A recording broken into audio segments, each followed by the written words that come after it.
नमः ॐ अवतारिणे श्री स्वामिनारायणाय नमः ॐ अवतारिणे श्री स्वामिनारायणाय नमः ॐ श्रीकृष्णाय नमः ॐ श्रीवासुदेवाय नमः ॐ नरनारायणाय नमः ॐ प्रभवे नमः ॐ भक्तिधर्मात्मजाय नमः ॐ अजन्मने नमः ॐ कृष्णाय नमः ॐ नारायणाय नमः ॐ हरये नमः ॐ हरिकृष्णाय नमः ॐ घनश्यामाय नमः ॐ धार्मिकाय नमः ॐ भक्तिनन्दनाय नमः ॐ बृहद्व्रतधराय नमः ॐ शुद्धाय नमः ॐ राधाकृष्णेष्टदेवताय नमः ॐ मरुत्सुतप्रियाय नमः ॐ कालिभैरवाद्यतिभीषणाय नमः ॐ जितेन्द्रियाय नमः ॐ जिताहाराय नमः ॐ दीप्रवैराग्याय नमः ॐ आस्तिकाय नमः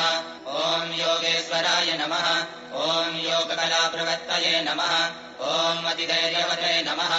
ॐ ज्ञानिने नमः ॐ परमहंसाय नमः ॐ तीर्थकृते नमः ॐ दैथिकार्जिताय नमः ॐ क्षमानिधये नमः ॐ सदोनिद्राय नमः ॐ ध्याननिष्ठाय नमः ॐ तपप्रियाय नमः ॐ सिद्धेश्वराय नमः ॐ स्वतन्त्राय नमः ॐ ब्रह्मविद्याप्रवर्तकाय नमः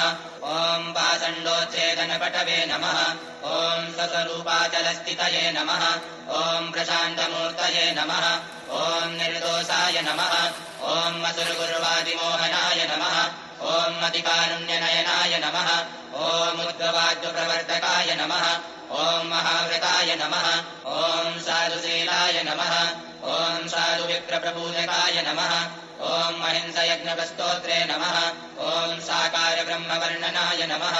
ॐ स्वामिनारायणाय नमः ॐ स्वामिने नमः ॐ कालदोषनिवारकाय नमः ॐ